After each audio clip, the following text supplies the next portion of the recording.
तो अब मुसलमानों को करना यही है कि फालतू चीजों से बचते हुए जरूरतन इसका इस्तेमाल करना है। और ये पैगाम हजरत मौलाना गुलाम हजरत मौलाना शकील आसवी साहब मदीसल्लहुल आली इनसे पूछें कि हदीस पाक में कैसे दिया गया है। जो अननेसेसरी चीज है, फालतू चीजें यानी बेकार की चीजें, जैसे बेकार घूमना, बेकार बातें करना, बेकार दोस्ती यारी करना, जरूरत से ज्यादा खाना, बेकार सोना। सोना है 5 घंटे तो अब बंदा 10 घंटे सो रहा। खाना है 4 रोटी तो खीर के साथ 10 रोटी बंदा दबा दे रहा। फिर 2-4-5 दिन लूज मोशन हो और बाथरूम दौड़ता रहा। बात हो रही है, बात करते करते ऐसी बात जबान से निकल गई कि जूता चप्पल चलने लगा, मारपीट होने लगी। गैर जरूरी बातें से बचना चाहिए, गैर जरूरी खाने से बचना चाहिए, गैर जरूरी सोने से बचना चाहिए, गैर जरूरी घूमने से बचना चाहिए। इसी को आका अलैहिस्सलाम ने 1400 साल पहले बड़ी खूबसूरती के साथ कहा, चूंकि सबसे बड़े मोहसिन, सबसे बड़े मुअल्लिम, सबसे बड़े रिफॉर्मर की जात पैगंबर आज़म अलैहिस्सलाम की जात गिरामी, उनसे अच्छी बात किसी की हो ही नहीं सकती। आका अलैहिस्सलाम ने क्या कहा? मिन हुस्न इस्लामिल मर तर्कहु मा ला यानी।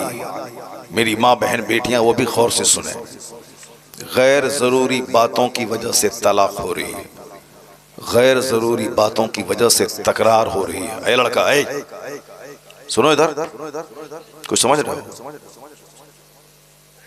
बहुत मार मारेंगे। मेरे मदरसे का बच्चा होता तभी एक तमाचा मार के चेहरा लाल कर देते। हजरत हदीस पढ़ रहे थे, ये बात कर रहा है। मैं अभी तकरीर कर रहा हूँ, 5 मिनट से ये बात ही कर रहा है। ये लोग सोच रहे हैं कि हजरत कोई अजूबा बात बोले ताकि इसको सुनने में मजा मिल जाए। ये सब बच्चे आगे बैठे हुए हैं, जरा बताएं, सब नंगे सर बैठे हुए हैं, सब नंगे सर बैठे हुए हैं। सबके सर के बाल का स्टाइल देखिए, जोकर की तरह। इसके जिम्मेदार इसके माँ बाप हैं। हम लोगों की माँ बचपन में नहला धुला के, टोपी पहना के, कुर्ता पजामा पहना के तब महफिल मिलाद में भेजती थी कि बेटा आज महफिल मिलाद है जाओ। तब जो बात हम लोग आज से 50 साल पहले सुने थे, 40 साल पहले, वो बातें आज तक याद है। हम लोग महफिल मिलाद में जाते थे, अपने उस्ताद का, अपने आलिम का हाथ चूमते थे, उनके हाथ को अपने सर पर रख के उनसे दुआएं लेते थे। और ये नंगे सर आ गया, पता नहीं कैसी माँ इनकी है, कैसे बाप इनके है। ऐसा नहीं कि बच्चा बड़ा हो जाएगा तो खुद से सीख लेगा, ऐसा नहीं होता है। बच्चा बड़ा होने के बाद टाइट हो जाता है और फिर वो सारी जिंदगी बुढ़ापे तक वो आदत नहीं छूटती है। मदरसे में जो बच्चे पढ़ते हैं हमारे हैं, जो बचपन से नमाज की आदी बने, वो बुढ़ापे तक नमाज के आदी रहते हैं। जो तालिब इल्मी के ज़माने में कभी नमाज पढ़ा, कभी छोड़ा, उस्ताद के डर से पढ़ा छोड़ दिया, वो 50 साल की उम्र में भी नमाजी नहीं बन पाता है। तो इसलिए ये न बोले कि मेरे बच्चे छोटे हैं, वो बड़े होने के बाद संभल जाएंगे। नहीं, आका अलैहिस्सलाम ने हमें हुक्म दिया है कि अपने बच्चों की इज्जत करो। अकरिमु औलादकुम। जब बच्चे तेरे 10 साल से नीचे रहें तो उन बच्चों की खूब इज्जत करो, उसको खूब प्यार दो, उसकी पेशानी को चूमो, उनको सीने से लगाओ। लेकिन जब बच्चे 10 से ऊपर हो जाएं तो उन बच्चों के साथ एक गुलाम की तरह सलूक करो। उन बच्चों के साथ खूब काम उससे लो, खूब मेहनत करवाओ। उसको बोलो कि 3 कपड़े तुमको पहनना है, कपड़ा चेंज करो। मदरसे के बहुत सारे बच्चे इस पर अमल नहीं करते हैं, चूंकि गांव देहात से आते हैं, तो उसको क्लास के टाइम में लिबास चेंज करने में बोझ लगता है। उसको बोझ मालूम होता है कि लिबास नहीं चेंज कर, जबकि स्कूल के बच्चे 4 ड्रेस पहनते हैं डेली। क्लास के टाइम का ड्रेस अलग है, यूनिफॉर्म, वहां से आने के बाद जनरल लिबास, खेल के टाइम का ड्रेस अलग है, फिर रात में नाइट ड्रेस अलग है, ताकि बच्चे एक्टिव रहें, सुस्त कोढ़ी नहीं बन जाए, काम चोर नहीं बन जाए। और ये वक्त है 10 से लेकर 20 साल के बीच का। उस टाइम में बच्चों को खूब बाप काम ले उससे। ऐसा नहीं कि हम खुद कर लेंगे तुम मत करो, जिसे हमारी माँ बहन बेटियां अपनी बेटियों को काम करने नहीं देती हैं। नहीं नहीं हम कर दे देंगे तुम मत करो। वही बेटी ससुराल में जाने के बाद माँ का प्यार सास से ढूंढती है, और सास तो सास ही है, फिर वहां मार पीट तलाक की नौबत आती है।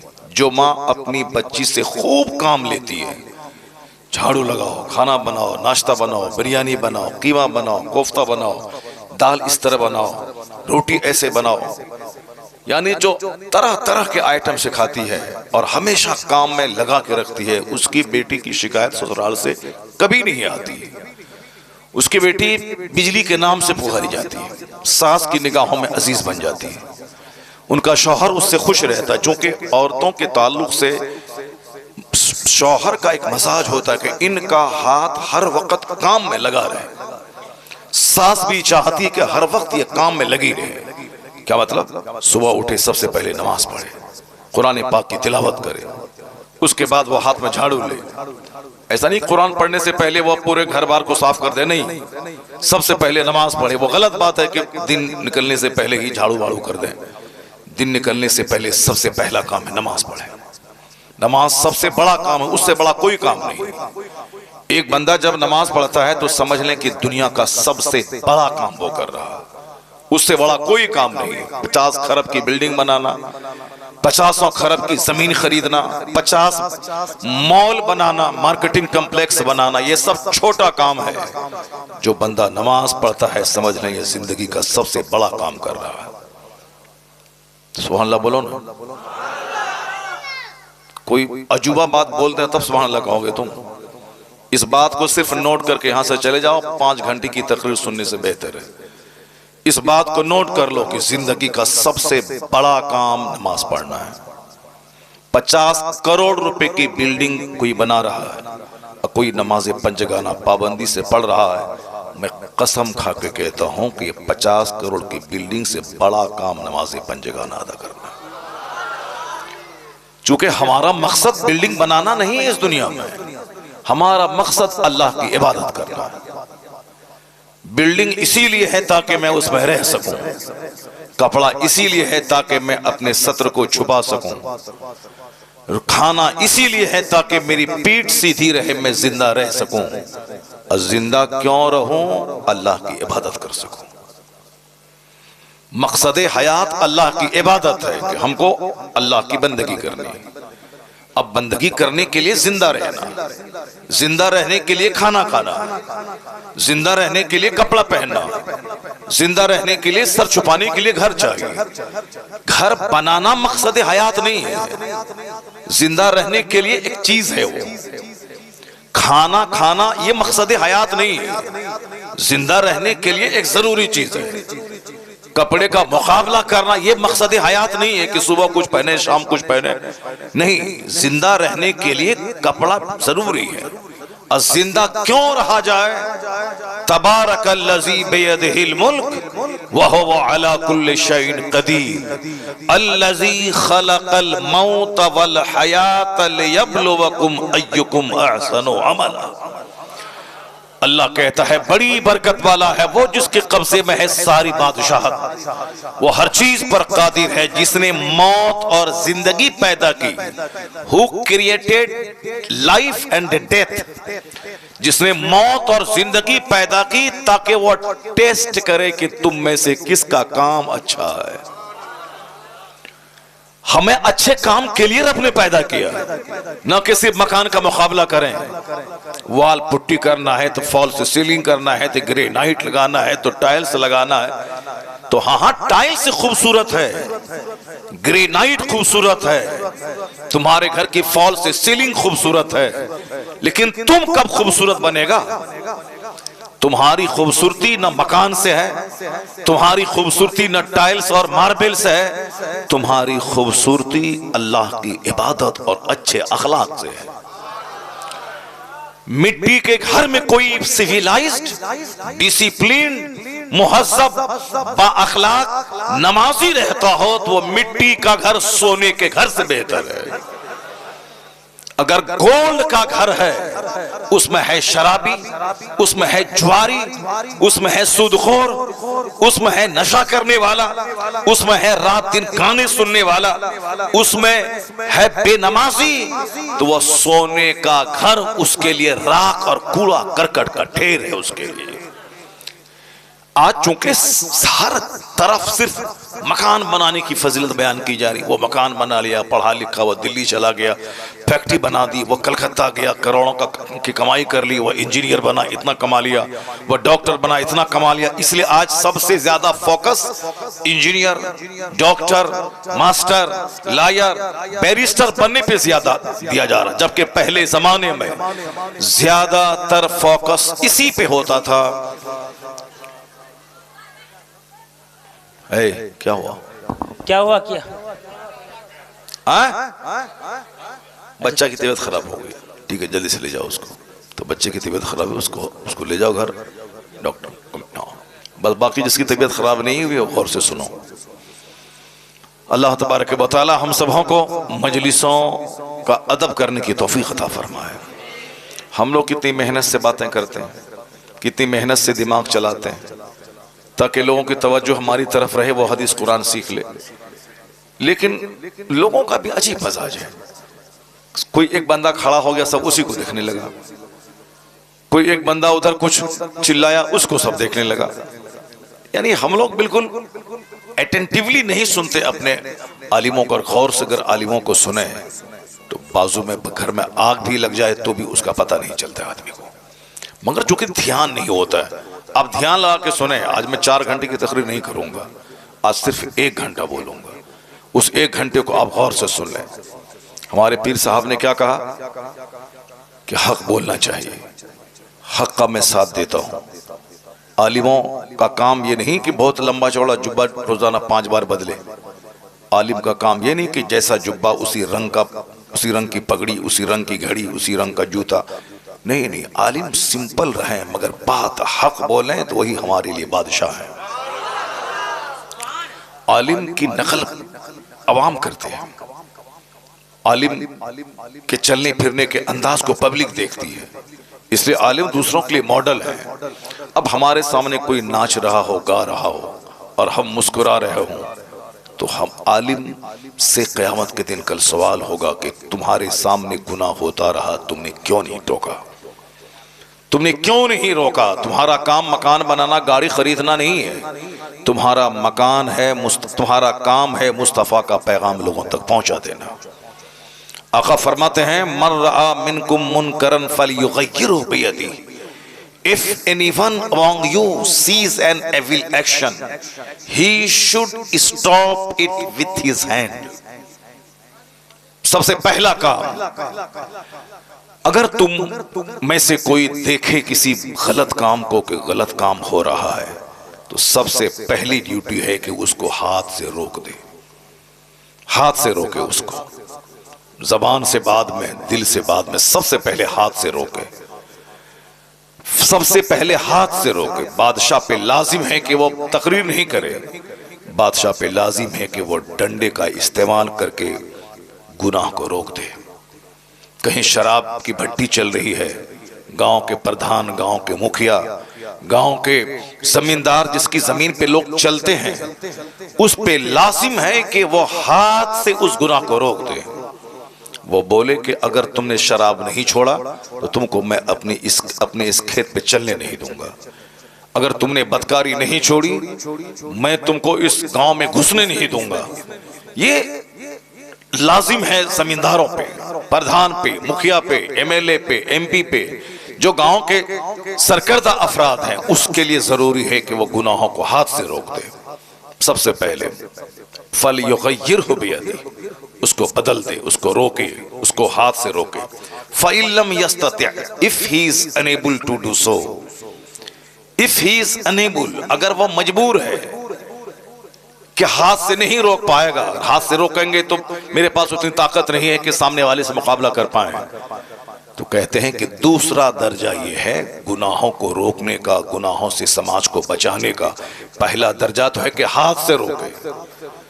ये काम बादशाहों का और जिम्मेदारों का है। और जो भी आदमी कोई भी आदमी एनीबॉडी अगर अपने पड़ोस को हाथ के जरिए रोक सकता है तो रोक दे, अगर नहीं रोक सकता है तो दूसरा स्टेज है, दूसरा दर्जा है कि फलयुगय्यिरहु बिलिसानी, उसको अपनी जबान से रोके, जबान से कहे कि हराम है, जबान से बोले कि ये नाजायज है, जबान से बोले कि अच्छा नहीं कर रहे हो तुम। अगर कोई पड़ोस का आदमी नमाज नहीं पढ़ रहा है और आप पाबंदी से नमाज पढ़ें तो आप पर यह लाजिम है कि आप उनको कहें, क्योंकि क़यामत के दिन आपके खिलाफ मुकदमा दर्ज करेगा वो अल्लाह के सामने, कहेगा इलाही मेरा हक दबाया है। वो बंदा बोलेगा इलाही मैंने क्या हक दबाया इसका, मैंने ना जमीन इसकी लूटी है, ना मैंने इसका पैसा लिया है, ना मैंने इसके बाग का फल तोड़ा है, आखिर मैंने क्या हक लूटा इसका। वो शख्स कहेगा इलाही ये सच है कि इसने मेरा ना मकान लूटा है, ना जमीन लूटी है, ना पैसा लूटा है, अलबत्ता ये 5 वक्त नमाज मस्जिद पढ़ने जाता था, मगर ये देखता था कि मैं नमाज नहीं पढ़ रहा हूं, इसने मुझको कभी नमाज पढ़ने के लिए कहा नहीं। अल्लाह समद। तो अकेले नमाज पढ़ना कमाल नहीं है, अपने पड़ोसियों, अपने रिश्तेदारों, अपनी बीवी, अपने बच्चों, अपने माँ बाप को भी प्यार से कह करके नमाज पढ़वाना ये जरूरी है। और अगर कबूल कर ली गई आपके खिलाफ, अगर ये मुकदमा कबूल हो गया तो फिर आपकी नेकी उस पड़ोसी को दे दी जाएगी, उसका गुनाह आपको दे दिया जाएगा। तुम जानबूझकर तुमने इनको क्यों नहीं गुनाहों से रोका, तुमने क्यों नहीं टोका। तो सिर्फ अपना नमाज पढ़ना कमाल नहीं है, दूसरों को नमाज पढ़ाना भी जरूरी है। सिर्फ अपने शराब से बचना जरूरी नहीं है, दूसरों को भी शराब से बचाना जरूरी है। सिर्फ अपने खिलाफे शरा काम करने से बचना जरूरी नहीं, दूसरों को बचाना भी जरूरी है। अगर हाथ से तो हाथ से, इसलिए हुजूर कहते हैं मुरू औलादकुम बिस्सलात वहुम अबनाउ सब'i सरीन, अपने बच्चों को हुक्म दे नमाज का जब तेरा बच्चा 7 साल का हो जाए। ये सारे माँ बाप पे लाजिम है कि अपने बच्चे जिसकी उम्र 7 साल हो उसको नमाज का आदेश दे। कभी नमाज पढ़ेगा कभी छोड़ेगा, पूछे मुफ्ती साहब से। 7 साल में नमाज फर्ज होती नहीं, 7 साल की उम्र में बच्चा तो ऐसे ही गैर मुकल्लफ है, शरीयत का कानून उस पर नाफिज नहीं होता है, वो नाबालिग है। लेकिन मुस्तफ़ा हकीम है, हिकमत वाले हैं, सरकार मुअल्लिम है। आका की हिकमत यह है कि जब 7 साल का बच्चा जो बिल्कुल होश अब संभाल चुका है उसको नमाज का आदेश दोगे तो वो कभी पढ़ेगा कभी छोड़ेगा। इशा पढ़ेगा फजर छोड़ेगा, फजर पढ़ेगा जोहर छोड़ेगा, कभी जोहर पढ़ेगा मगरिब छोड़ेगा, लेकिन वो कभी जाएगा 5 टाइम में 2 टाइम, 1 टाइम, 4 टाइम वो पढ़ेगा। इसी तरह करते हुए उसकी उम्र हो जाएगी 10 साल। आका फरमाते अब 10 साल का जब बच्चा तेरा हो जाए और नमाज का आदी नहीं बने तो आका फरमाते हैं वद्रिबू, उसे मारो, उसे मार के नमाजी बनाओ। मुरू औलादकुम बिस्सलात वहुम अबनाउ सब'i सरीन वद्रिबूहुम अलैहा वहुम अबनाउ 10 सरीन। जब तेरे बच्चे की उम्र 10 साल हो जाए और नमाजी ना बने उसे मार के नमाजी बना। 7 साल में नमाज का आदेश दे, बेटा चलो नमाज पढ़ने के लिए, बेटा आओ मेरे साथ खड़े होकर नमाज पढ़ो। इशा पढ़ा फजर में सो गया, उसको उठाने की जरूरत नहीं है, बच्चा है सो गया छोड़ दो उसे। जोहर में पढ़ाओ, असर में पढ़ाओ, मगरिब में पढ़ाओ, इशा से पहले सो गया छोड़ दो। लेकिन जब 10 साल का हो जाए उसे मार के नमाजी बनाओ। 10 साल के होने के बाद अगर वो अब तक जवान नहीं हुआ है तो उसको नमाज कज़ा करने के बाद उसको हुक्म दो कि तुमने जोहर नहीं पढ़ी थी जोहर पढ़ो, बेटा तुमने इशा की नमाज नहीं पढ़ी थी उसको फजर से पढ़ो, तुमने फजर नहीं पढ़ी थी जोहर में पढ़ो। लेकिन जब बच्चा जवान हो जाए, जवान होने से पहले पहले उसको नमाजी बना देना है, मार के हो या प्यार से हो, ताकि 10 साल के बाद जिस दिन नमाज फर्ज हुई उस पर, जिस दिन मर्द यानी लड़का नाइट फॉल उसको हुआ, कपड़ा खराब ख्वाब में हो गया, उस दिन वो जवान हो गया। अब शरीयत के सारे कवानीन उसकी तरफ मुतवज्जे हो गए। अब नमाज फर्ज हो गई, अब रोजा फर्ज हो गया। अब क्या है कि एक वक्त की नमाज छोड़ना उसके लिए हराम और गुनाह कबीरा है, बड़ा गुनाह, मेजर गुनाह, बड़ा गुनाह। नमाज पढ़ना फर्ज आजम है तो नमाज छोड़ना गुनाह आजम है, बड़ा गुनाह है नमाज छोड़ना। इसलिए अब बच्चे को जवान होने से पहले पहले नमाज का आदी बना दे, ताकि जवान होने के बाद जिस दिन 10 साल के बाद कपड़ा खराब हुआ उस दिन जवान है, अब नमाज छोड़ना एक वक्त की हराम। 15 साल की उम्र तक अगर एहतलाम नहीं हुआ, नाइट फॉल नहीं हुआ, या लड़की को माहवारी खून नहीं आया, 15 साल के बाद वो मैच्योर जवान माना जाएगा शरीयत की निगाह में। इसलिए अब 15 साल के बाद चाहे एहतलाम हो या ना हो, माहवारी खून आए ना आए, वह दोनों जवान माने जाएंगे। अब उस पर नमाज फर्ज हो गई। एक वक्त की नमाज छोड़ना जानबूझकर हराम है, बड़ा गुनाह। शराब पीना हराम है, नमाज छोड़ना हराम है। जिना करना हराम है, नमाज छोड़ना हराम है। सूद खाना हराम है, नमाज छोड़ना हराम है। जुआ खेलना हराम है, नमाज छोड़ना हराम है। झूठ बोलना हराम है, नमाज छोड़ना हराम है। गीबत करना हराम है, नमाज छोड़ना हराम है। सिर्फ शराब पीना ही हराम नहीं है, नमाज छोड़ना भी हराम है। सिर्फ जुआ खेलना ही हराम नहीं है, नमाज छोड़ना हराम है। और मैं तो कहता हूं कि शराब पीने से बड़ा गुनाह एक माना में नमाज छोड़ना है। कोई 5 साल शराब पीता रहा, अगर 5 साल के बाद वह सच्ची तौबा कर लिया कि इलाही अब मैं शराब नहीं पीऊंगा, अब फिर दोबारा वह शराब को आंख उठा के नहीं देखा, एक बूंद बदन में नहीं डाला, खाली सच्ची तौबा। सच्ची तौबा का मतलब जैसे गाय के थन से दूध निकल गया फिर वापस दूध नहीं गया, उसी तरह सच्ची तौबा कि अब दोबारा उस गुनाह को नहीं देखा, इरादा कर लिया कि अब मैं शराब नहीं पीऊंगा। अगर सच्ची तौबा के बाद भी अगर तौबा उसकी टूट गई तो भी वह तौबा की फजीलतों से मालामाल रहेगा। सच्ची तौबा चूंकि अल्लाह की नजर बंदों के दिल पे है। 5 साल तक शराब पीता रहा, सच्ची तौबा किया, अल्लाह उसके गुनाह को माफ कर देगा। समझ रहे हो तुम? लेकिन सुनो, पूछो मुफ्ती साहब से, नमाज फर्ज हुई 15 साल में, बंदा नमाज शुरू किया 25 साल में। हालांकि 25 साल में नमाज लोग शुरू करते नहीं हैं। अगर सारे लोग 25 साल की उम्र में भी नमाजी बन जाएं तो भी मस्जिद हमेशा फजर के टाइम में भी भरी रहेगी, क्योंकि 25 साल के बेशुमार नौजवान समाज में हैं, मगर मस्जिद फजर के टाइम में सिर्फ 5 बूढ़े रहते हैं जिसके पांव कब्र में लटक रहे होते हैं। नौजवान रात के 2 बजे तक मोबाइल चलाएं, सोएं, फिर दिन के 10 बजे उठें। काफिरों की तरह, मुशरिकों की तरह, जैसे वह लोग कोई जीने का ये उसूल नहीं है, जब चाह खाया, जब चाह सोया, जब चाह जागा। मुसलमानों का टाइम टेबल है, खाने का टाइम, नमाज का टाइम, रोजे का टाइम, हज का टाइम, ज़कात का टाइम। एक एक मिनट कीमती है मुसलमान के लिए। अगर 4:10 पे आखिरी टाइम है सहरी करने का, तो 4:11 पे दाना हराम, पानी हराम, बीवी का इस्तेमाल हराम।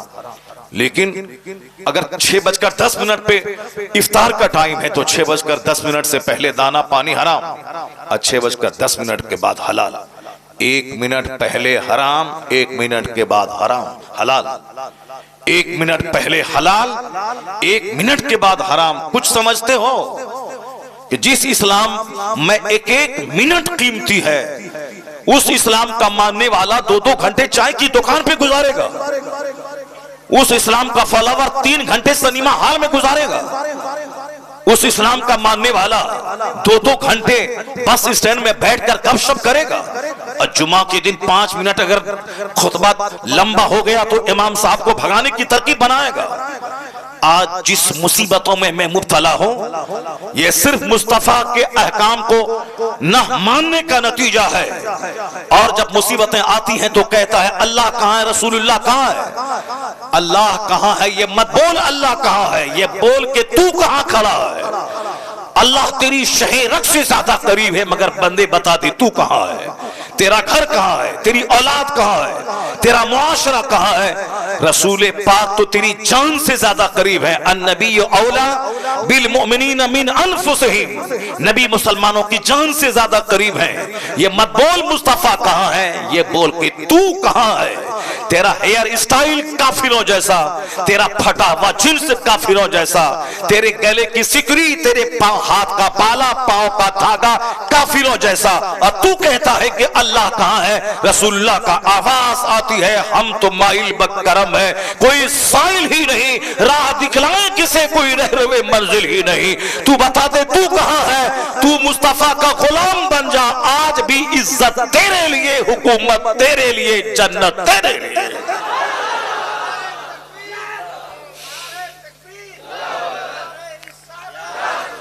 बंदा कुछ समझता ही नहीं है, कुछ समझ ही नहीं रहा है कि मैं कल अगर मर गया तो मेरा क्या होगा।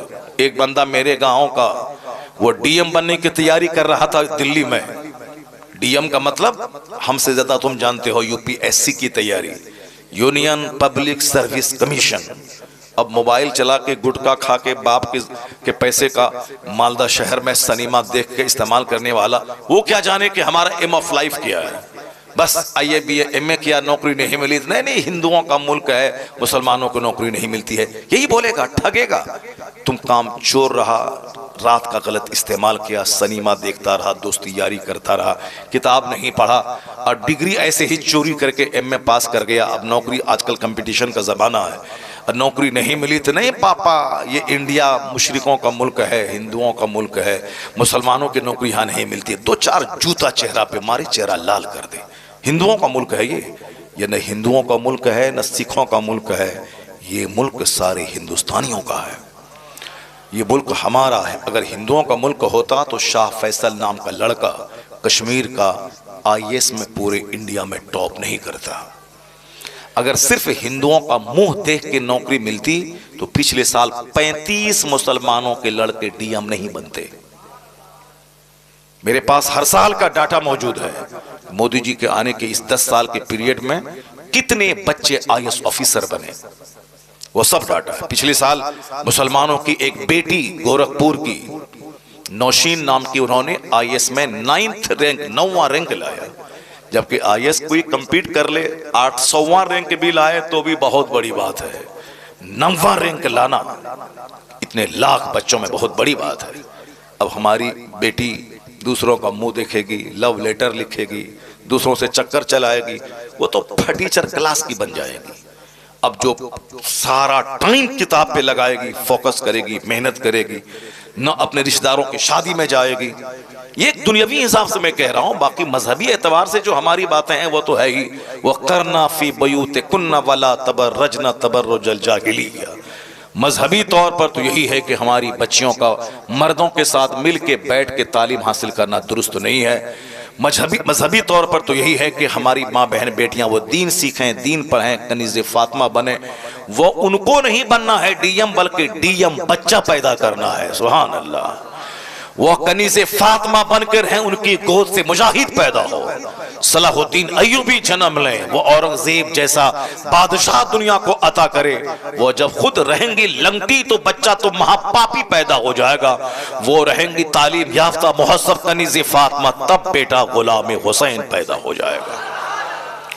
इसलिए हमारा नुक्ते नजर ये, मगर दुनियावी नुक्ते नजर की बात मैं कर रहा हूं। हमारे मोहल्ले में एक हिंदू की बेटी की शादी के बाद उसने पढ़ाई जारी रखी। शादी के बाद पढ़ाई हमारे यहाँ क्या पढ़ाई, नौकरी मिलेगी तब शादी होगी, चाहे 50 साल का बूढ़ा हो जाए, चाहे 54 साल का बूढ़ा हो जाए, मगर शादी होगी कब? नौकरी मिलने के बाद। नौकरी में औरतें बूढ़ी हो गई, मर्द बूढ़े हो गए, जिंदगी की लज्जतों से दोनों महरूम हो गए। 18 से 22 साल की शादी, वो शादी है 50 अरब रुपए के मकान खरीदने में। वो मजा नहीं है जो शादी की पहली रात में मजा है। मगर ये मजा उसको मिलेगा जो अपनी जवानी की हिफाजत करेगा, जो जवानी का गलत इस्तेमाल नहीं करेगा। यहाँ ये भी यूज्ड और वो भी यूज्ड, वो दोनों तो बोलेगा ये तो पहले ही खा पी चुके हैं, तो अब आज का क्या मजा आएगा। इसलिए अपने आप को अनयूज्ड रखो, जवानी की हिफाजत कर, ताकि शादी की पहली रात को पता चले कि मैंने किसी मर्द का मुंह देखा है, मैंने किसी औरत का मुंह देखा है। फिर तो जिंदगी में वो लज्जतें मिलेंगी कि समझ लो कि उससे बड़ी कोई लज्जत ही जिंदगी में नहीं है। यहाँ तो साहब सब कुछ तबाह बर्बाद हो, जवानी बर्बाद हो गई, आबरू लुट गई, शादी से पहले ही सब कुछ तबाह बर्बाद हो गया। अब वो शादी को क्या समझेगा? शादी के दिन रो रहा है, शादी को बोझ समझ रहा है, औरत से नफरत कर रहा है। वो तो वही करेगा जो जानवरों जैसी जिंदगी गुजार चुका हो पहले। टाइम पे शादी, वक्त पे शादी, वक्त पे औलाद, ताकि हम 60 साल के रहे तो 30 साल का मेरा जवान बेटा मेरा पार्टनर हो जाए, ताकि हमको दुनिया छोड़ने का कोई गम मेरे सीने पे नहीं रहे। शादी होगी 50 साल में, बेटा पैदा होगा, अगर बेटा भी पैदा हुआ ये 70 साल का होगा, तब बेटा होगा जाकर के 20 साल का। बेटा से कोई फायदा इसको नहीं मिलेगा। अगर बेटी पैदा हुई तो मरने वाला बुढ़ा 70 साल का रहेगा, बेटी होगी उसकी 20 साल की। अब शादी ना कराने का गम लेके बुढ़ा मर जाएगा। जवानी में शादी कर 18 से 20 साल की उम्र में, ताकि 50 साल 40 साल होते होते तेरी बेटी जवान हो जाए, शादी के लायक हो जाए, फिर तू भाग दौड़ कर अपनी जवानी बेटी की शादी अच्छे घर में करा दे। और अगर बेटा हो गया तो फिर तेरा पार्टनर होगा, तू भी कमाएगा 10,000, तेरे बेटे कमाएंगे 10,000। जो काम 2 आदमी मिलके करेगा, 4 आदमी दूसरे यहाँ वो आदमी वो अकेला करेगा, चूंकि बेटा पार्टनर होकर अपने बाप को राहत और सुख पहुंचाने वाला बन जाएगा। शादी वक्त पे होनी चाहिए ताकि शादी की लज्जतें महसूस हों। अब जरा गौर से सुनिए, मैं ये कहना वाला हूं कि उसके यहाँ शादी हुई, शादी के बाद भी पढ़ाई जारी रखा उसने, उसकी औरतें। कोई कहानी नॉवेल अफसाना नहीं है, अब बिल्कुल करंट 2-4 साल पहले की बात। जहाँ मेरा मदरसा है, उस मदरसे के बाजू में हिंदू का मोहल्ला है, वहाँ उस लड़की की शादी हुई। और हमारे यहाँ लड़की की शादी होने के बाद अब तलावत, दुरूद, नमाज, शादी से पहले तिलावत है, ताकि जब लड़का देखने के लिए आए लड़का वाला तो कहेगा हाँ हाँ मेरी बेटी कुरान भी पढ़ती है। कुरान क्या पढ़ती है? 100 में 99 औरत कुरान सही पढ़ती ही नहीं है। 100 में 99 औरत। किस कदर जहालत है, किस कदर इलिटरेसी है हमारी सोसाइटी में। और आपकी मस्जिद में जितने मर्द नमाजी हैं, उस मर्द में 100 में 10 को छांट लें, 90 लोग वो हैं जिसको नमाज पढ़ने का तरीका ही नहीं मालूम है, कुरान शरीफ नहीं जानते हैं। वो 80 साल से नमाज पढ़ रहे हैं, 5 हज करके आ गए हैं, 10 उम्रा कर रहे हैं, सुबहान रब्बियल आला कहना नहीं आता उनको, अल्हम्दुलिल्लाह रब्बिल आलमीन कहना नहीं आता है। जैसे वो गुजरात का वो बंदर जो नाचता है नात के नाम पे, उसको इज्जत कहना नहीं आता है, उसको जिल्लत कहना नहीं आता, इज्जत जिल्लत करता है। और उसको सारा हिंदुस्तानी हीरो बनाया हुआ है। उसकी जबरदस्त बाइकाट करो सारे हिंदुस्तान में। अगर उसी को बुलाना है तो फिर दूसरे दिन तुम कव्वालों को बुलाओगे, हारमोनियम और तबला वाले को बुलाओगे। इसलिए जो भी मिक्सचर मशीन वाला है, खबरदार कभी उस नाथ खां को मत बुलाओ। बाइकाट, मिक्सचर वाला, मशीन वाला, इको वाला, कभी उसको नहीं बुलाया जाए। सिंपल ढंग से जो नाथ पढ़ता, अभी नाथ पढ़ी इन्होंने, कितनी अच्छी नाथ पढ़ी उन्होंने, माशाअल्लाह सुभान अल्लाह। हमारे हिंदुस्तान का एक बहुत पुराना मशहूर नाथ खां है असद इकबाल। अब वो कहाँ नाचता है, कहाँ साहब वो मशीन रखता है, पैर से ऐसे ऐसे दबाता है, कहाँ दबाता है उसने। अब आज 35-35 साल से नाथ पढ़ रहा है, अच्छी नाथ पढ़ रहा है, आवाज़ वही वैसी है। तो अब कायदे से हाँ वो अच्छी आवाज़ भी सही हो, मगर नाथ खानी जलसे में गालिब नहीं आनी चाहिए, जैसे हमारे बुजुर्गान दीन के ज़माने में होती थी, अल्लामा अरशद साहब के ज़माने में होती थी।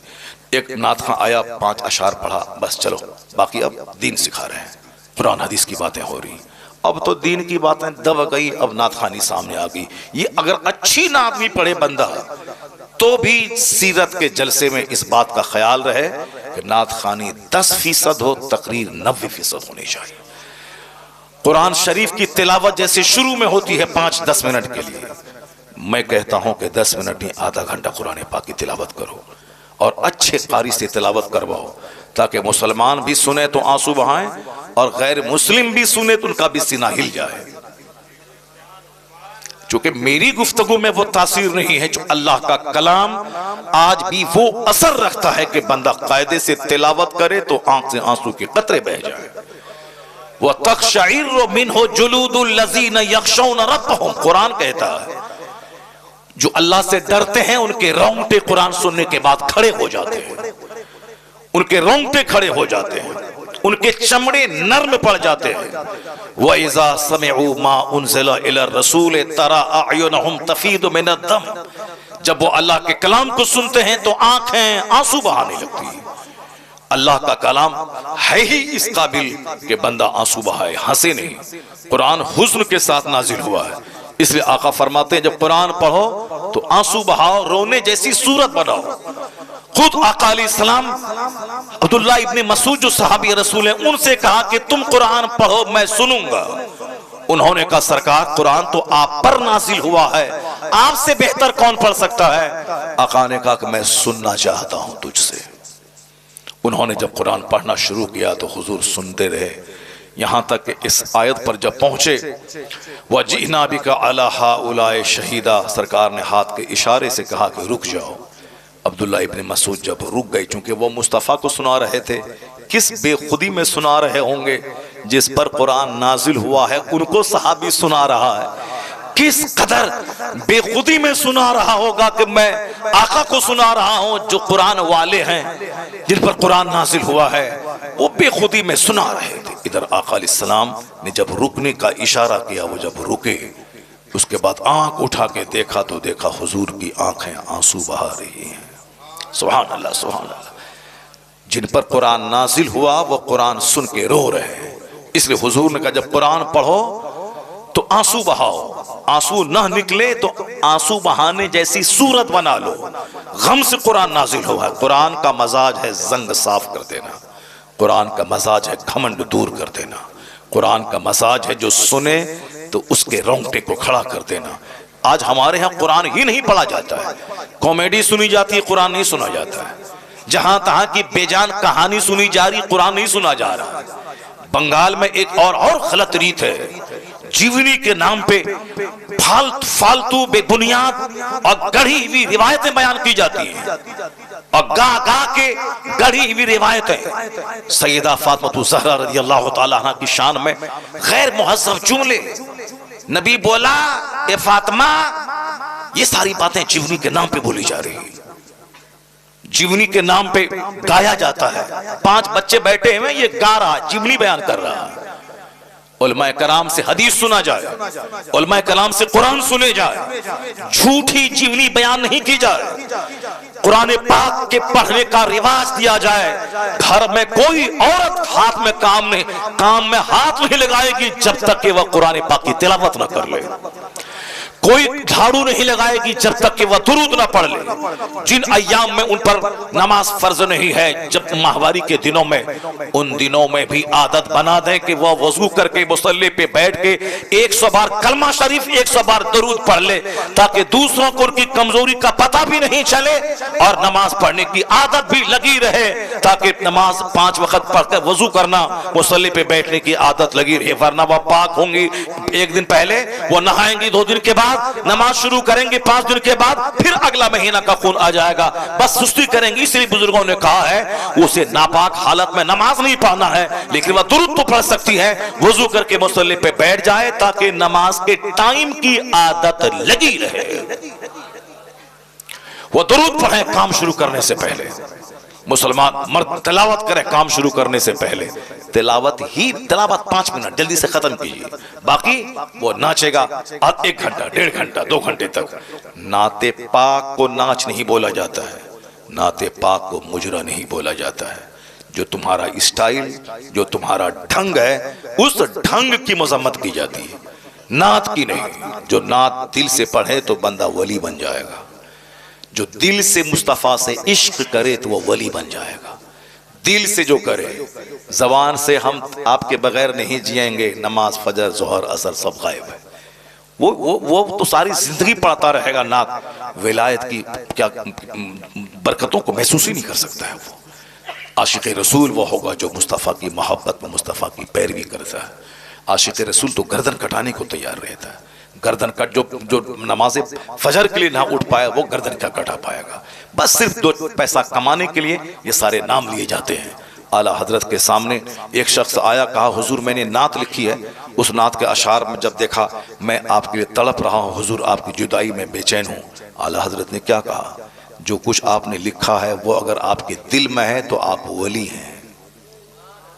जो आप लिखे हैं कि हम हुजूर की याद में तड़प रहे हैं, हिजर में बेचैन हैं, अगर वाकई आप बेचैन हैं आप वली हैं, वली। ये कौन बोल रहा है? कुतुबुल इरशाद। ये कौन कह रहे हैं? नाइब गौसे आजम। ये कौन कह रहे हैं? शेखुल इस्लाम वल मुस्लिमीन। हम लोगों की बात तो कमजोर है, शेखुल इस्लाम वल मुस्लिमीन की बातें हैं। क्या कह रहे हैं? अगर ये बात आप दिल की कैफियत है तो आप वली हैं, आप जाहिर सी बात है। और अगर नहीं, सिर्फ अल्फाज की बाजीगिरी है, अल्फाज और जुमले का जोर है तो आप झूठे हैं। अगर वो बात आपके दिल में है नहीं कि मैं तड़प रहा हूं, और अल्फाज में लिख रहे हैं कि मैं तड़प रहा हूं, तो आप झूठ बोल रहे हैं, और झूठ में कोई असर नहीं, कोई तासीर नहीं, कोई बरकत नहीं। आला हजरत ने कलाम उनके हाथ में दे दिया। अब आप बताएं कि ये है। और आजकल ये कहते हैं नात पढ़ने को मुजरा कह दिया आपने, नात को गवैया, नात पढ़ने वाले को गवैया कह दिया। नात पढ़ने वाले को गवैया नहीं बोला जाता है, जो फिल्मी स्टाइल में नाते पाक की तौहीन करे उसको गवैया बोला जाता है, उसकी तौहीन की जाती है। वरना नात आप कायदे से पढ़ें और आंसू निकले तो बंदा आपका पांव चूम लेगा कि आशिक़ रसूल है। पहले लोग पढ़ते थे, 5 वक्त की नमाजें पढ़ते थे, तिलावत करते थे, फिर नबी की नात बावजू मुहज़्ज़ब होके पढ़ते थे, सारा मजमा रोता रहता था, सरकार की मोहब्बत दिल में पैदा होती थी।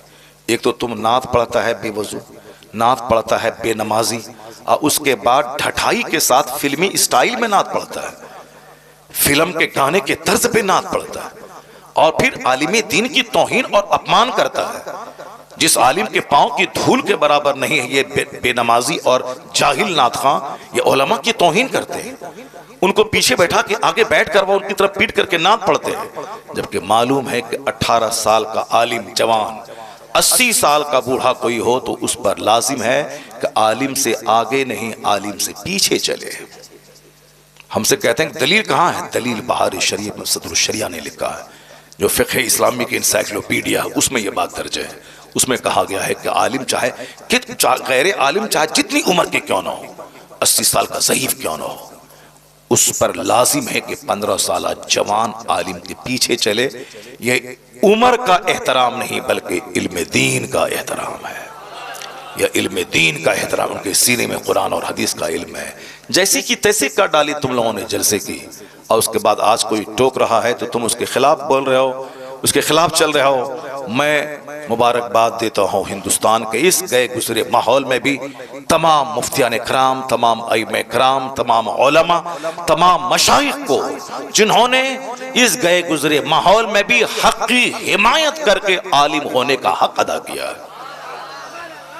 अब मैं नहीं समझता था कि आज इस तरह के हक की हिमायत करने वाले गांव देहात से लेके बड़े बड़े शहर तक, हमें अफ्रीका से फ़ोन आ रहे हैं, मक्का शरीफ से फ़ोन आ रहा है, दुबई से फ़ोन आ रहे हैं कि हज़रत आपने, आपको मुबारकबाद दी, आपने जुर्रत तो की, आपने हिम्मत तो की, आपने बोला तो सही। मैंने कहा शुक्रिया, कम से कम आपने बोला तो सही। हिंदुस्तान के बड़े बड़े मुफ्तियान कराम, और फिर पब्लिक की तरफ से फ़ोन आ रहे हैं। एक सेठ गुजरात का, उसने फ़ोन किया। एक आज एक इस्लामिया इंटर कॉलेज का एक प्रिंसिपल, उसका फ़ोन आया। आज पूर्णा का एक बहुत बड़ा सर्जन है डॉक्टर ख्वाजा नदीम, उनका फ़ोन आया। ये सारे लोग कहते हैं हज़रत हम लोगों के दिल में जो था वो आपने अपनी ज़बान से अदा कर दी। लाखों लोगों के दिल में यह बात थी कि ये अच्छा नहीं हो रहा है, हरा हरा हरा हरा हरा हरा हरा हरा क्या पैसों की बारिश हो रही, क्या है ये, क्या तमाशा हो रहा है। इसलिए आज अगर मेरे बोल देने से अगर सारे नात खां अदब से नात पढ़ने लगे तो समझ लें कि अल्लाह का करोड़ों शुक्र और एहसान है कि कम से कम कोई एक बंदा गाली गलोच सुनने के बाद हक तो बोला जिसका असर झलकने लगा है। उसकी सुबह होकर एक महफिल में था, वहाँ एक बहुत बड़ा हिंदुस्तान का नात खां, वह सिर्फ एक नात पढ़ के बैठने लगा तो मैंने कहा कि एक कलाम और सुना दो। कल रात दिल्ली में था, वहाँ भी वो ऐसा नात खां था जो नात खां बहुत मशहूर है जुमाने में, वो भी अदब के साथ बैठ के नात पढ़ रहा था। अभी फोन आ रहा है दिल्ली से कि हजरत असर झलक रहा है। फिर कल एक फोन आया कि जैसे हुजूर असर झलक रहा है। कम से कम कुछ तो हुआ, फायदा तो हुआ। जिस दिन हमारा जलसा बाजारी नात खानों से खाली हो जाए, आलिम दीन की बात सुनने के लिए लोग बाहर से चल के पिंडाल भर देंगे, क्योंकि कुरान से बेहतर कौन सी बात है, हदीस से बेहतर कौन सा कलाम है। ये तो लोगों ने माहौल खराब किया। अल्लाह तबारक व तआला उन सबों को भी जो लोग बाजारी लबो लहजे में नाते पाक को बदनाम करते हैं, वह लोग भी कायदे से मुहज़्ज़ब होकर नात पढ़ने लगे। अल्लाह उन्हें अच्छे ढंग से नात पढ़ने की तौफीक अता फरमाए। चाहे 1000 अच्छी नात हो, मगर नात सिर्फ 5 से लेके 10 मिनट बस। उसके बाद तकरीर, फिर एक नात, फिर तकरीर, फिर एक नात, जैसे पहले होता था बुजुर्गान दीन के ज़माने में होता था। ये तो अब चला है कि नहीं, हम एक ही बार पढ़ेंगे, चाहे 1 घंटा पढ़वा लो, चाहे 2 घंटा पढ़वा लो, एक ही बार पढ़ेंगे। तो उनको आप कहिए कि हम एक ही बार नजराना देंगे। एक बार नजर ना देंगे, 5,000 रुपये जो दे दिए तो बस, उसके बाद 30,000 रुपये फिर नहीं देंगे। वरना तुम हमारी महफिल में नात पढ़ने आ रहे हो तो मैं जैसे कहूंगा वैसे तुमको नात पढ़ना होगा। पैसा मैंने दिया है तुमको, और पैसा दिया है तो अब जैसे मैं कहूंगा वैसे करना होगा। एक नात पढ़ो, बैठ के तकरीर सुनो, फिर एक तकरीर के बाद बैठो नात सुनो, फिर उसके बाद नात पढ़ो, फिर तकरीर सुनो, फिर बैठो, फिर नात पढ़ो, सलात व सलाम पढ़ेगा, दुआ में शरीक होगा, फिर उसके बाद यहाँ से जाएगा। उसके बाद जो तुम्हारी उजरत है, जो मजदूरी है, वह तुमको दी जाएगी और जाओ। ये होना चाहिए। ऐसा नहीं कि अपनी बात चलाने के लिए कि वो जो उस दिन तमाशा हुआ, मैंने कहा था कि उनकी नात लास्ट में पढ़ना, पहले तकरीर करवा लो, मजमा है बड़ा, दिन का पैगाम पहुंचवा दो। वो बोला नहीं नहीं, हम एक ही बार पढ़ेंगे, चाहे पहले पढ़ें कि बाद में पढ़ें, 1-2 बार नहीं पढ़ेंगे, एक ही बार पढ़ेंगे। तो उनकी बात मान लिया, मेरी बात नहीं माना। जलसा वाला उनकी बात मान लिया, मैंने कहा था तकरीर पहले करवाओ, मेरी बात नहीं माना, उन्होंने कहा उनकी बात मान ली। तो जाहिर सी बात है, नीयत जहां खराब होगी तो बरकतें कहां से जाहिर होंगी। आलिम दीन को सम्मान देना होगा, दीनी गुफ्तगू को इज्जत देनी होगी। अब जरा गौर से सुनिए मेरी बात जो मैं कह रहा हूं। मैं कह रहा हूं कि साहब, हमारे यहाँ शादी के बाद एक गलत ट्रेंड है कि अब पढ़ाई बंद, अब सिर्फ खाना बनाना, बच्चा पैदा करना, झाड़ू लगाना, उसके बाद सब मुताला, सब नमाज वगैरह सब बंद। जबकि मरते दम तक बंदा को इल्म हासिल करते रहना चाहिए। आया है उतलबुल इल्म मिनल महद इलल लहद, obtain knowledge from the cradle to the grave. मां की गोद से लेके कब्र की गोद तक इल्म हासिल करते रहो और हर दिन नई नई चीज सीखते रहो, यहां तक कि मौत आ जाए। एक बहुत बड़ा स्कॉलर अंग्रेज का, वो हवाई जहाज से सफर कर रहा था।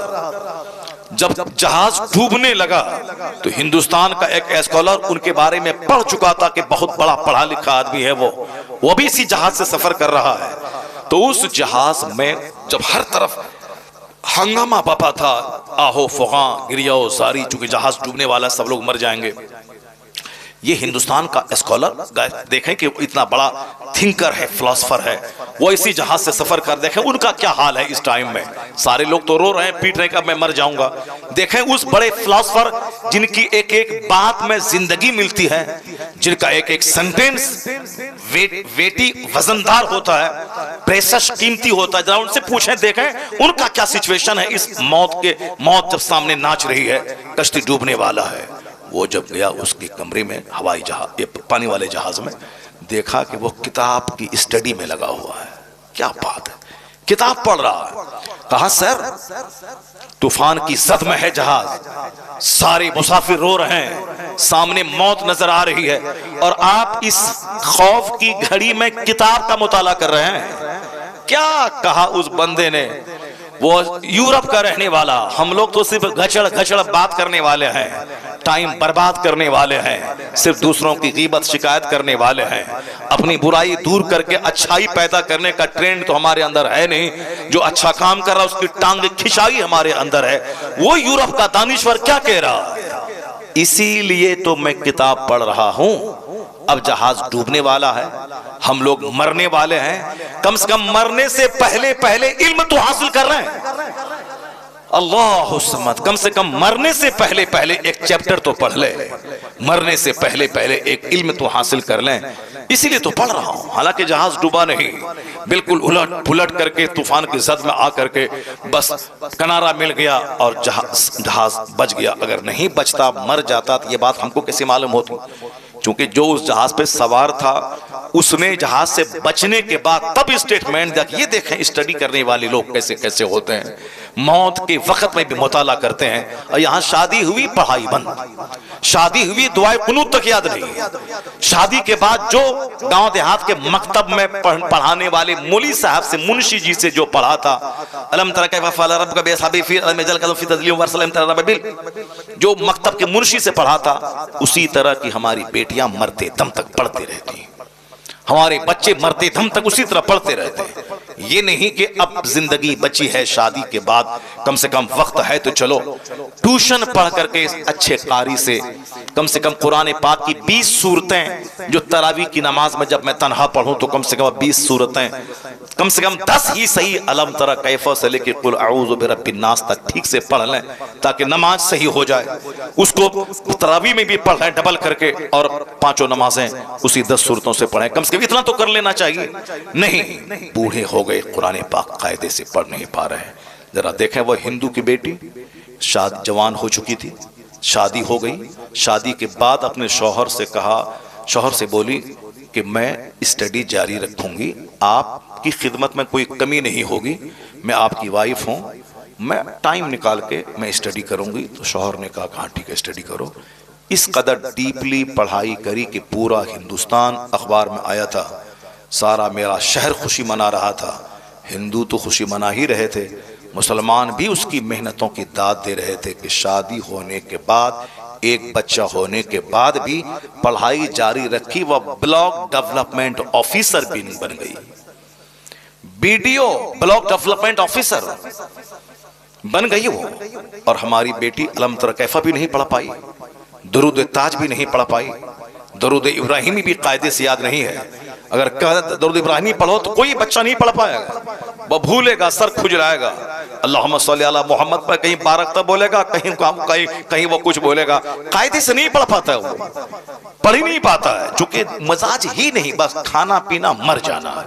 हदीस में आया है उस बंदे पे नहुसत तारी है, उस पे लानत है। कौन? जो दिन गधे की तरह गुजारता हो और रात मुर्दार की तरह गुजारता हो।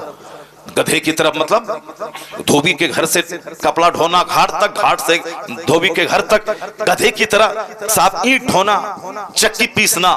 वो गधा जो मेहनतें करता उसको मालूम नहीं कि मेरी पीठ पर किताब है कि लकड़ियां है। वो गधे की तरह मेहनत करना, रात मुर्दार की तरह सो जाना। जो दिन भर खेत खलियान, दुकान, मार्केट, बाजार, ये सामान, वो सामान, ये ऑर्डर, वो सप्लाई, यानी कभी ख्याल तक ना आया कि मुझे अगर कल मर गया तो मेरे पास क्या होगा। न जमीन रहेगी, न मकान, न पैसे जो मैंने कमाया, न फिक्स डिपॉजिट, कुछ नहीं रहेगा मरने के बाद। जहां खरबों साल रहना है, बेगिनती साल रहना है, जहां का एक दिन 50,000 साल के बराबर है आखिरत का, वहां मेरा क्या बनेगा। अक्लमंद वो है जो फैक्ट्री भी चलाएगा, जन्नत जाने की तैयारी भी करेगा, फजर भी पढ़ेगा, 8 घंटे काम करेगा, फिर टाइम निकाल के जोहर पढ़ेगा, जोहर पढ़ेगा, फिर 4 घंटे काम करेगा, फिर असर पढ़ेगा, फिर 2 घंटा काम करेगा, फिर मगरिब पढ़ेगा। वो जानेगा कि 24 घंटे में 8 घंटे तो मैं सो गया, 12 घंटे तो मैं काम किया, कम से कम 2 घंटे तो निकाल लूं, ताकि अगर कल मर गया, कंपनी मेरे पास नहीं रहेगी मगर सजदा तो मेरे पास रहेगा। बस थोड़ी सी सोच अच्छी कर ले, दुनिया में भी वह दूसरों के सामने भिखारी नहीं रहेगा। जो दुनिया में नहीं पढ़ाई करेगा वह दूसरों के सामने हाथ फैलाएगा, जो पढ़ाई नहीं करेगा, नौकरी नहीं करेगा, वह दूसरों के सामने भीख मांगेगा, जो कायदे से मेहनत करके खेती बाड़ी नहीं करेगा वह दूसरों के सामने भीख मांगेगा, वह मजदूरी करेगा, पंजाब दिल्ली में जाके रेडी चला ठेली चलाएगा। आज बेशुमार लाखों बच्चे मुसलमानों के, बिहार और बंगाल के, जो दिल्ली और पंजाब में जाके रेडी और ठेला चला रहे हैं, ये वही बच्चे हैं कि अगर उनका मजदूर बाप अगर मजदूरी करके अपने बच्चों को पढ़ा दिया होता तो उनका बेटा हीरो साइकिल में रेडी नहीं चलाता, उनका बेटा कम से कम टीचर बन के 1 लाख रुपए महीना कमाता।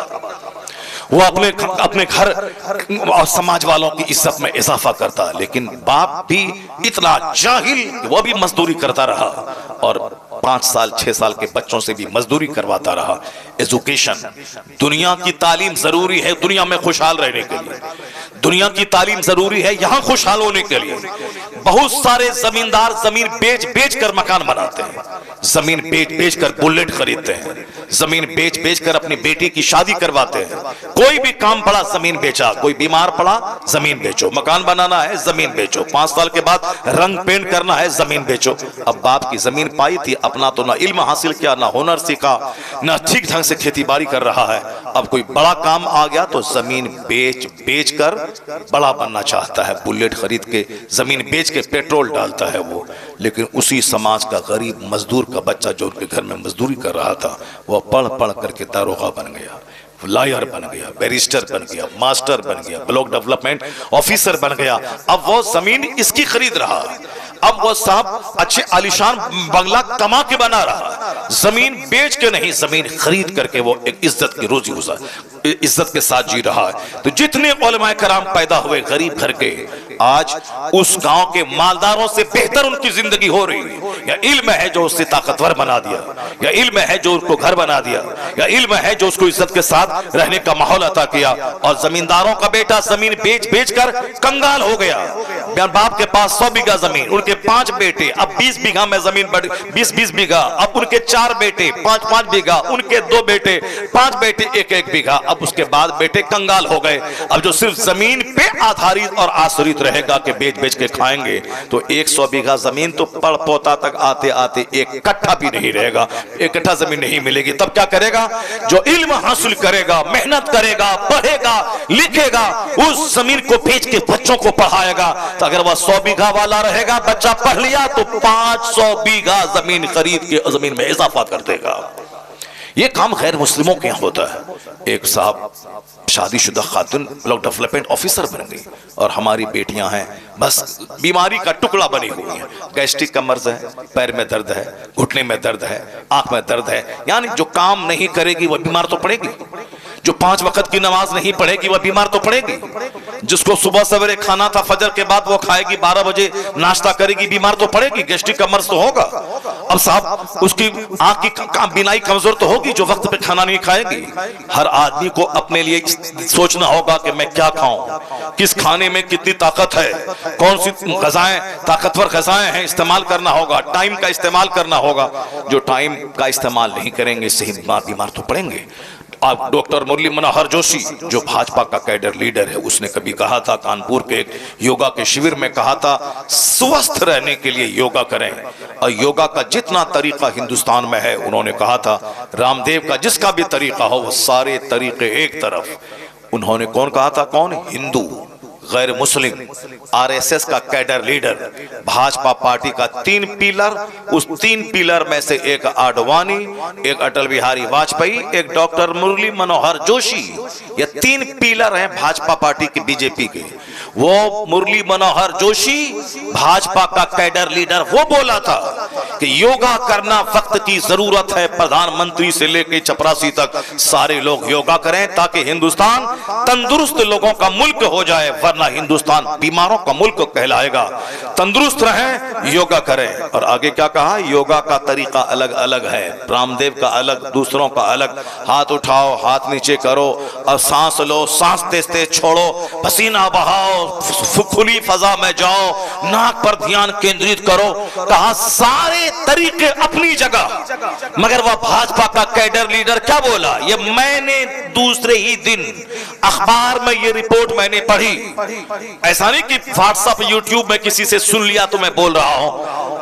एक दिन पहले शिविर लगा था योगा का, और उस दिन उनके भाषण को अखबार में उसको कोट किया गया। मैंने दूसरे ही दिन कानपुर रेलवे स्टेशन पे मैंने उस अखबार को पढ़ा, पहले पेज पे वह रिपोर्ट मौजूद थी।